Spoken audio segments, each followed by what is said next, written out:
కేరళ ప్రకృతి అందాలకు care of address, పురాతన ఆలయాలకు నెలవు, అత్యధిక విద్యావంతులు ఉండే రాష్ట్రం. ఈ లెక్కలు గొప్పలు అని పైకి మాత్రమే. దేశం ఉలిక్కిపడే క్రైమ్స్కి కూడా కేరళ రాష్ట్రమే కేర్ ఆఫ్ అడ్రస్. అక్కడ జరిగిన ఎన్నో క్రైమ్ కథలు ఊహకు కూడా అందని విధంగా ఉంటాయి. అలాంటి ఓ కేసు 21 ఏళ్ల జస్నా మిస్సింగ్ కేసు. ఎలాంటి బ్యాక్గ్రౌండ్ లేని ఓ సామాన్య కుటుంబానికి చెందిన యువతి మిస్ అయింది.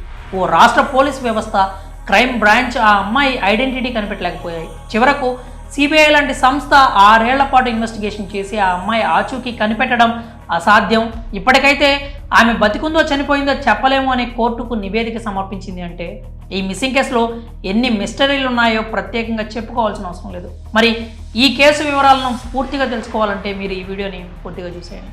అది కేరళ కొల్లముల 2018 మార్చి 22 ఉదయం 9 గంటలు 21 ఏళ్ల జస్నా ముండకాయంలోని బంధువుల ఇంటికి వెళ్తున్నానని కుటుంబ సభ్యులకు చెప్పి వెళ్ళింది. రాత్రి అయింది. ఆమె నుంచి ఎటువంటి రెస్పాన్స్ లేదు. పుంచవాయిల్లో ఉన్నటువంటి బంధువుల ఇంటికి జస్నా తల్లిదండ్రులు ఫోన్ చేశారు. ఆమె అక్కడికి రాలేదని తెలిసింది. దీంతో వారంతా షాక్ అయ్యారు. బంధువుల ఇంటికి వెళ్తున్నానని చెప్పి బయటికి వెళ్ళిన అమ్మాయి ఎక్కడికి వెళ్ళింది? ఆమె ఫోన్ కూడా ఇంట్లోనే ఉంది. ఫోన్ తీసుకెళ్లకుండా జస్నా అసలు ఎక్కడికి వెళ్ళింది?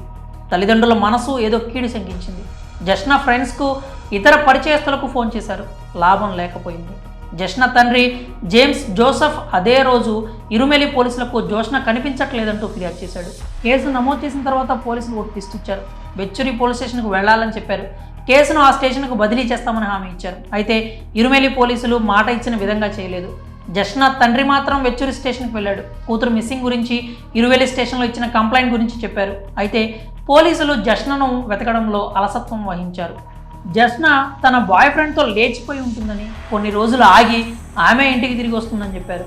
దాదాపు 2 వారాల తర్వాత ఇరుమెలి పోలీస్ స్టేషన్ నుంచి జస్నా మిస్సింగ్ కేసు వెచ్చూరి పోలీస్ స్టేషన్కు ఫార్వర్డ్ అయింది. కేసు అధికారికంగా స్టేషన్కు రావడంతో పోలీసుల్లో చలనం మొదలైంది. దర్యాప్తు చేయడం మొదలుపెట్టారు. కేసు రిపోర్ట్ వచ్చిన తర్వాత వెచ్చూరి పోలీసులు దర్యాప్తు చేపట్టారు. ఆమె ఎలా మిస్ అయిందన్న దాన్ని ట్రాక్ చేయసాగారు. ఆమె ట్రావెల్ ప్లాన్ను వెలుగులోకి తీసుకొచ్చారు. పక్కా ప్లాన్ ప్రకారమే ఆమె ఇంటి నుంచి వెళ్ళిపోయినట్లు తేలింది. 2018 మార్చి 22న ఫ్యాన్సీ జేమ్స్ జోసెఫ్ల కూతుర్ల జస్నా కొల్లములలోని ఇంటి నుంచి బంధువుల ఇంటికని బయలుదేరింది. కొల్లముల నుంచి ఆటోలో బస్టాండ్కి వెళ్ళింది. అక్కడ నుంచి బస్సులో ఇరుమెలికి బయలుదేరింది. ఇరుమెల నుంచి బస్సులో ముండకాయం వెళ్ళింది. ఈ నేపథ్యంలోనే తన తోటి ప్రయాణికులతో ముండకాయం వెళ్లే రూట్ గురించి మాట్లాడినట్లు తెలుస్తోంది. అక్కడ ఓ బంధువు ఆమెను చూశాడు. ఆమె అతన్ని పట్టించుకోకుండా వెళ్ళిపోయింది. బంధువుతో పాటు మరికొంతమంది తెలిసిన వాళ్ళు కూడా ఆమెను ఆ ప్రదేశంలో చూశారు. వారిని కూడా జస్నా పట్టించుకోలేదు. పోలీసుల దర్యాప్తు ఇంకా మొదలు కాని సమయంలో జస్నా బంధువులు కొన్ని సీసీటీవీ ఫుటేజ్లను సంపాదించారు. ముండకాయంలోని శివగంగ బ్యాంక్ దగ్గర సీసీటీవీ కెమెరా దృశ్యాలు. అది బ్యాంక్ దగ్గర సీసీ కెమెరా దృశ్యాల్లో జస్నా కనిపించింది. ఆమె బ్యాంక్ దగ్గర కూర్చొని ఉంది. బ్యాంకు పక్కన ఉన్న ఓ ఇంటికి సంబంధించిన సీసీ కెమెరాల్లో కూడా ఆమె అక్కడ కూర్చొని ఉన్నట్లు తెలిసింది. పోలీసులు దర్యాప్తు చేపట్టిన తర్వాత సీసీటీవీ ఫుటేజ్లు వారికి చేరాయి. అయితే బ్యాంకు దగ్గర కూర్చున్నది జస్నానే అని చెప్పలేమని పోలీసులు అన్నారు. అంతేకాదు జస్నా అసలు ముండకాయం వెళ్ళిందా లేదా అని తేల్చడానికి ఎటువంటి ఆధారాలను పోలీసులు సేకరించకపోవడం గమనార్హం. జస్నాకు ఓ గ్యాంగ్ ఉండేది. ఆ గ్యాంగ్లో మొత్తం 5 సభ్యులు ఉండేవాళ్ళు. ఆమె ప్రతిరోజు క్రమం తప్పకుండా వారితో మాట్లాడేది. వారిలో ఓ అబ్బాయి కూడా ఉన్నాడు. అతడు జస్నా క్లాస్మేట్. పోలీసులు ఆ అబ్బాయిని కూడా చాలాసార్లు విచారించారు. అయినా వారికి ఎలాంటి ఉపయోగం లేకపోయింది. పోలీసులు జస్నాతో పాటు బస్సులో ప్రయాణించిన ప్రయాణికుల్ని విచారించగా ఆమె ముండకాయం నుంచి చెన్నై వెళ్ళినట్లు తెలియొచ్చింది. దీంతో కేరళ పోలీసులు చెన్నై వెళ్లారు. అక్కడ ఆమె కోసం వెతకసాగారు. ఈ నేపథ్యంలో కరోనా వైరస్ మహమ్మారి దెబ్బ కొట్టింది. లాక్డౌన్ కారణంగా దర్యాప్తు ఆగిపోయింది. పోలీసులు జస్నా కోసం చేస్తున్న ప్రయత్నాలు అన్నీ విఫలమవుతూ వస్తున్నాయి. కేసు దర్యాప్తు మొదలై నెలలు గడుస్తున్నా పురోగతి లేకపోవడంతో అసెంబ్లీలో దీనిపై చర్చ జరిగింది. అసెంబ్లీలో రచ్చ కారణంగా కేసు క్రైమ్ బ్రాంచ్కు బదిలీ అయింది. ఈ నేపథ్యంలో కొడతాయి సైనైడ్ జాలీ కేసును ఛేదించిన కేజీ సీమాన్ కూడా రంగంలోకి దిగారు. సైంటిఫిక్ మెథడ్స్ ద్వారా వెతుకులాట మొదలుపెట్టారు. ఆమె దైనందిన అలవాట్లను తెలుసుకోవడానికి బంధువులు, కుటుంబ సభ్యులు, క్లాస్మేట్స్, ఫ్రెండ్స్ ఇలా చాలామందిని విచారించారు. ఇంటి నుంచి ఆమె ఒక్కతే వెళ్ళిందా లేక ఆమె వెంట ఎవరైనా ఉన్నారా అన్న కోణంలో కూడా దర్యాప్తు జరిగింది. జస్నా గురించిన విషయాలు తెలుసుకోవడానికి పోలీసులు కొన్ని ఊళ్లలో సమాచార బాక్సులను సైతం ఏర్పాటు చేశారు. ఆమె గురించి తెలిసిన వాళ్ళు పేపర్లో వివరాలను రాసి దాంట్లో పడేయాలని పేర్కొన్నారు. జస్నా గురించి తెలుసుకోవడానికి పోలీసులు ఏకంగా 300 మందిని విచారించారు. 150 మంది స్టేట్మెంట్లను రికార్డ్ చేశారు. అంతేకాదు జస్నాను కనిపెడితే 2 లక్షల రూపాయల రివార్డు కూడా ప్రకటించారు. తర్వాత దాన్ని 5 లక్షలకు పెంచారు. పోలీసులకు లక్షల కాల్స్ వచ్చాయి, కానీ ఎలాంటి లాభం లేకపోయింది. క్రైమ్ బ్రాంచ్ కేసును దర్యాప్తు చేసినా పెద్దగా లాభం లేకపోయింది. జష్న ఏమైందన్నది ప్రశ్నగానే మిగిలిపోయింది. దీంతో కుటుంబ సభ్యుల్లో ఆందోళన మొదలైంది. జష్న సోదరుడు ఈ కేసుపై కేరళ హైకోర్టును ఆశ్రయించాడు. క్రైమ్ బ్రాంచ్ విచారణతో తమకు సరిగా న్యాయం జరగట్లేదని కేసును సిబిఐకి అప్పగించాలని కోరాడు. దీనిపై విచారణ జరిపిన కోర్టు జష్న కేసును సిబిఐకి బదిలీ చేసింది. సిబిఐ కూడా దర్యాప్తు మొదలుపెట్టింది. పోలీసులు నమోదు చేసిన విధంగానే సిబిఐ కూడా ఓ ఎఫ్ఐఆర్ నమోదు చేసి దర్యాప్తు ప్రారంభించింది.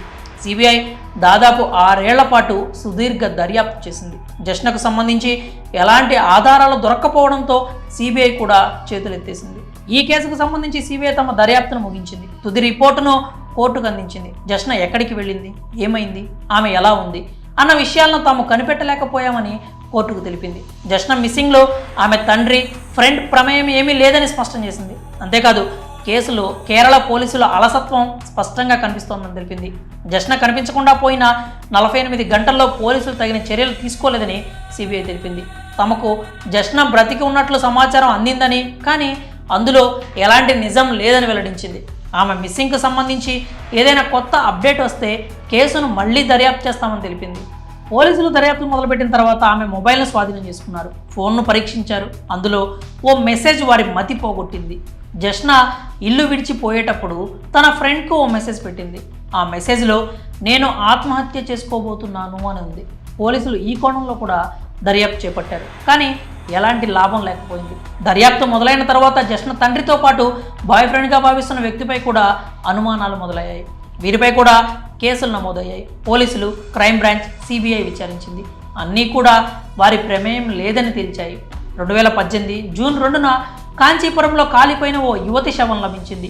పోలీసులు ఆ శవాన్ని స్వాధీనం చేసుకొని జష్నదా కాదా అన్న కోణంలో విచారణ చేశారు. చివరకు అది జష్నది కాదని తేలింది. జష్న బంధువు ఒకరు కొత్తగా ఓ ఇల్లు కడుతున్నారు.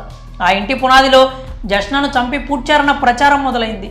దీంతో పోలీసులు ఆ ఇంటి దగ్గరకు వెళ్లారు. పునాదుల్ని కూడా తవ్వించారు, కానీ ఎలాంటి ఆధారాలు దొరకలేదు. జష్న బతికి లేదని కొందరు అంటుంటే చనిపోయిందని ఇంకొందరు అంటున్నారు. మరికొందరు జష్న సిరియా వెళ్ళిపోయిందని, అక్కడే ఉంటుందని కూడా అంటున్నారు. కానీ ఆమె ఏమైంది, ఎక్కడికి వెళ్ళింది, అసలు బతికే ఉందా లేదా, ఉంటే ఎక్కడుంది, ఏం చేస్తోంది అన్న ప్రశ్నలు కేరళ వాసుల మెదడుల్ని తొలిచేస్తున్నాయి. జష్న కుటుంబ సభ్యుల పరిస్థితి అయితే చెప్పనక్కర్లేదు. తమ బిడ్డ బతికుందా, చనిపోయిందన్న క్లారిటీ లేక, కూతురి మీద ఆశలు చంపుకోలేక నిత్యం నరకం అనుభవిస్తున్నారు. తమ కూతురు ఎప్పటికైనా ఇంటికి తిరిగి వస్తుందనే నమ్మకంతో బ్రతుకుతున్నారు. జష్న అక్కడుంది, ఇక్కడుంది అని వస్తున్న పుకార్లతో వారిలో కొత్త ఆశలు పుట్టుకొస్తున్నాయి. అవి నిజాలు